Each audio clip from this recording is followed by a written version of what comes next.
고돌이 썰툰. 저는 평범한 여학생입니다. 저는 사실 남자들보다 여자한테 더 관심이 많아졌습니다. 그건 바로 제 학교 선배 때문이죠. 학교에서 제가 아직 동아리를 못 골라서 못 들어가고 있었는데 쌤이 추천을 하더군요. 학교 회장부로 들어가봐. 너한테 딱 맞을 것 같은데. 너 공부도 잘해서 아마 잘 될 거야. 라고요. 제가 공부를 못하는 편은 아니었거든요. 전교에서 전교 8등 정도였어요. 그래서 쌤이 추천한 학교 회장부로 들어갔어요. 거기서 학교 회장인 A 선배를 만났어요. 선배는 엄청 예뻤어요. 선배의 검은 머리카락이 바람에 휘날리는 게 엄청 매력적이었어요. 선배는 거의 모든 걸 잘했어요. 그런데 선배는 소문대로 엄청 차가운 성격이었어요. 조금 무섭다고 해야 하나? 어쨌든 친해져야 하니 선배한테 인사를 했어요. 선배는 그냥 안녕. 네가 땡땡땡이구나 하고 갔어요. 처음엔 그냥 부끄럽나? 라고 생각을 했었어요. 그 후로 저는 선배한테 계속 말을 걸었고 그 결과 저희는 친해졌습니다. 선배는 원래 다른 사람들과 말을 잘 안 하는데 저하고는 매일 장난도 치고 공부도 같이 하고 매일 점심도 같이 먹는 사이가 되었죠. 그런데 어느 순간부터 선배가 절 볼 때마다 얼굴이 빨개지고 말을 더듬고 절 피하려고 했어요. 처음에는 에이 설마 했어요. 원래 사랑의 시작이 이렇잖아요. 일주일 후 선배가 학교 끝나고 잠깐 만나자고 했습니다. 그렇게 학교가 끝나고 저는 선배한테 갔어요. 선배는 엄청 진지한 얼굴을 하고 있었죠. 제가 설마 했던 게 맞았습니다. 선배는 절 좋아하고 있었죠.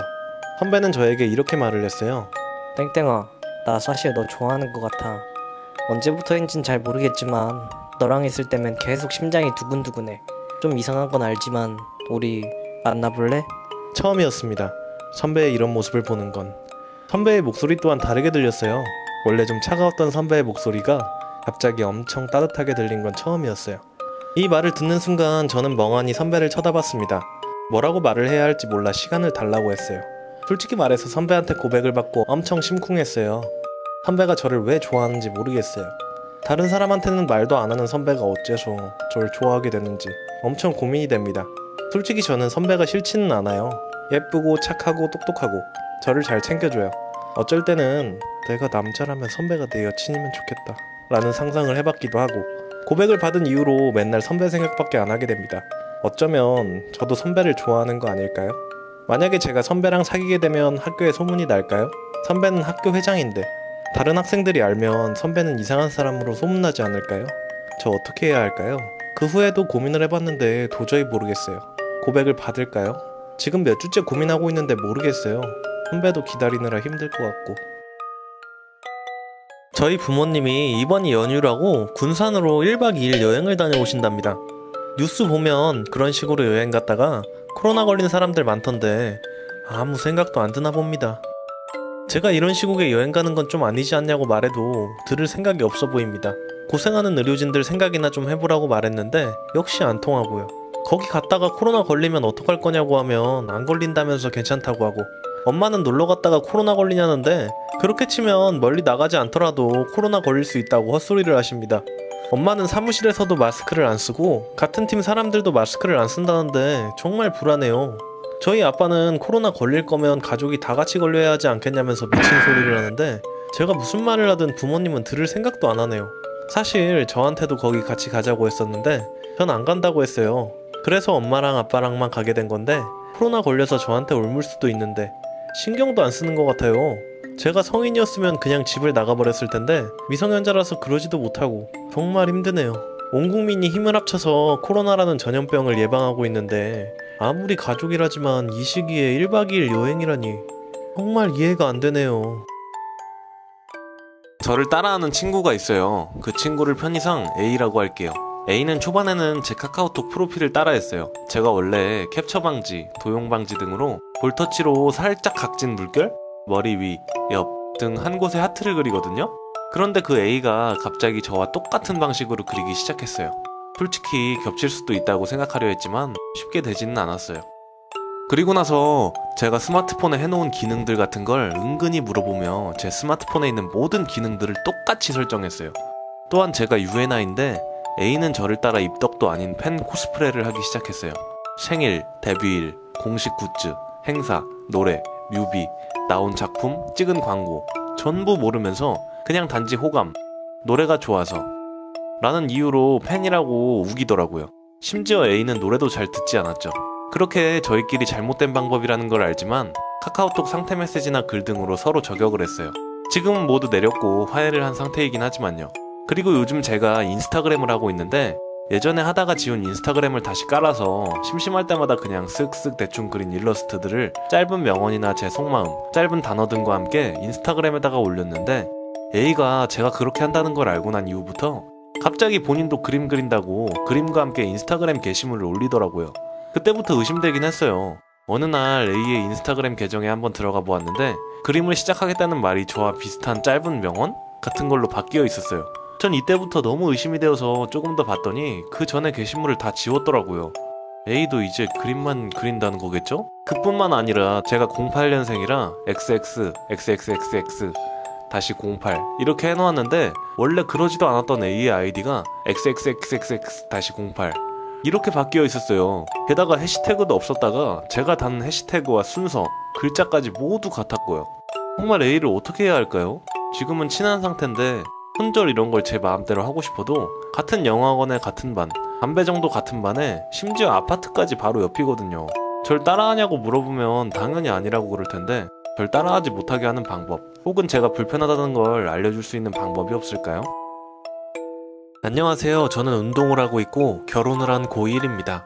저에게는 동갑내기 여자친구, 아내가 있습니다. 저는 작년에 여자친구를 처음 만났습니다. 첫 연애라 자주 실수하고 덤벙대기 일수였지만 여자친구는 저의 그 점을 귀엽다며 잘 챙겨주며 1년 동안 연애를 이어가고 있었습니다. 저는 고1이 되기 전에 생일 때 여자친구와 첫 관계를 가졌습니다.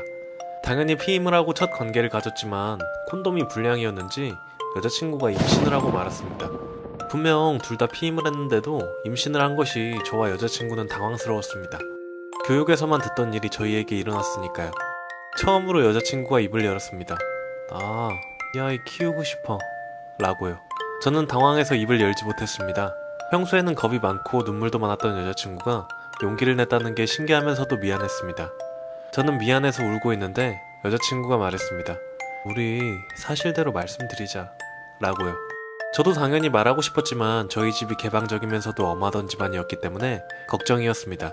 하지만 내가 실수한 건 내가 책임을 져라 라는 저의 원칙으로 부모님께 맞아 죽을 각오로 말씀드렸습니다. 처음에는 당연히 불같이 화를 내시다가 아버지께서 네가 확실히 책임을 질 수 있겠냐 라고 말씀하셨고 저는 나 때문에 누군가가 상처받는 건 싫다고 말을 했고 아버지는 네가 마음에 드는 여자가 생겼으니 꼭 책임을 지라고 말씀하셨습니다. 그리고 바로 여자친구의 부모님께 말씀드리러 가던 도중 여자친구가 우리 아빠가 때리면 어떡해? 라고 물어보더라고요.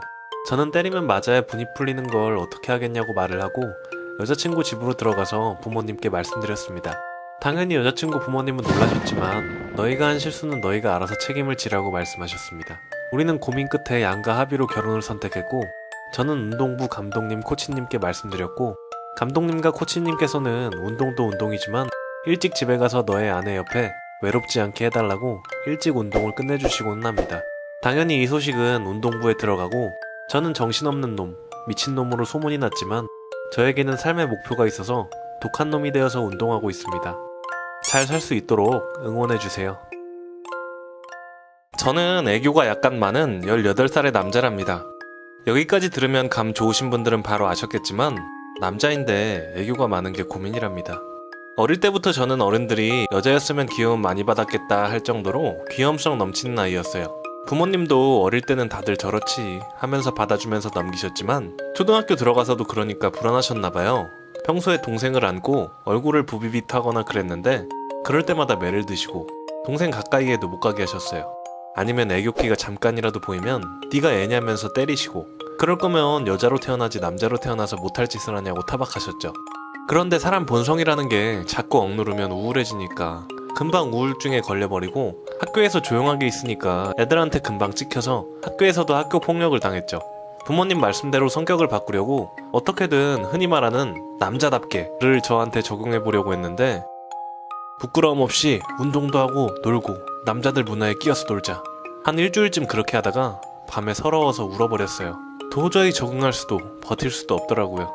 결국 나중에 동생한테 쪼르르 가서 안고 있다가 걸려서 맞고 방에서 나오지 말라고 하셔서 우울증이 심해져서 무기력증이 와버렸어요. 부모님은 차라리 조용히라도 있으니 좋다고 하시지만요. 무기력증에 녹초가 돼서 뭔 말을 듣든 예스로 일관하는 성격을 사람들은 제 원래 성격인 줄 알아요. 하지만 아니랍니다. 절대 아니에요. 정말 애교 많고 사람 좋아하는 남자애라는 이미지는 사람들 머릿속에 없는 걸까요? 아니면 저랑 같은 사람들이 많은데 저처럼 무기력하게 살 뿐인 걸까요?